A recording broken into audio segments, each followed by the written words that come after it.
Uniforms dating back to the 17th century, Lawrence of Arabia's desert robes and medals won by Florence Nightingale. Just some of the hundreds of objects going on show in the newly refurbished National Army Museum, which reopens to the public this week. It has been closed for the last 3 years to undergo a multi-million-pound makeover. You'll be able to see the images better in a moment because Alice van der Kravi has been taking a look.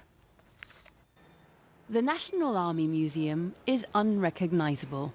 This bright new building now uses everything at its disposal to tell its 400-year history. From all the traditional items you'd expect, like heavy weaponry and traditional uniforms, to interactive exhibits and fun displays. Its purpose? To answer some key questions, like where does the army come from, why do we have one, and who's in it? It's not just about British people. We've shown actually throughout the Army's existence from the 1640s to today, there have been all these different people that have fought in the Army from across the world. There are times when that spiked and there have been millions of people who've come and fought for Britain, be that during the First World War, maybe the Second World War too. But always at the time there's been different people who fought for Britain and who've worn the Army's uniform, and it's important that we tell those stories. There are also some unique and never-seen-before exhibits. Lawrence of Arabia's original robes, this Civil War flag dating back to the 1640s, and the uniform worn by the Queen during the Second World War. And for this former bomb disposal expert, it's not just about what you can see, it's also about what you take away from the museum. In terms of what it feels like to be a soldier, how well does it answer that question?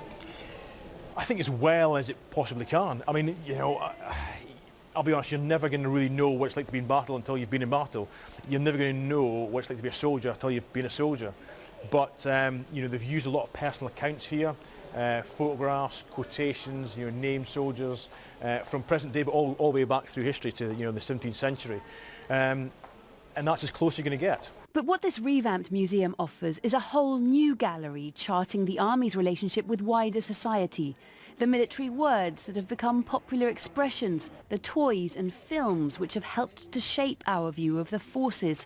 It's as much about culture as it is about conflict. I think in 21st century Britain we're quite disconnected from the army, but the army is absolutely present in terms of our British culture, in terms of our British history, in terms of the empire, and also in terms of pop culture, fashion, music, and says a lot about how we behave in Britain and the kind of idiosyncratic particular ways that we behave in Britain.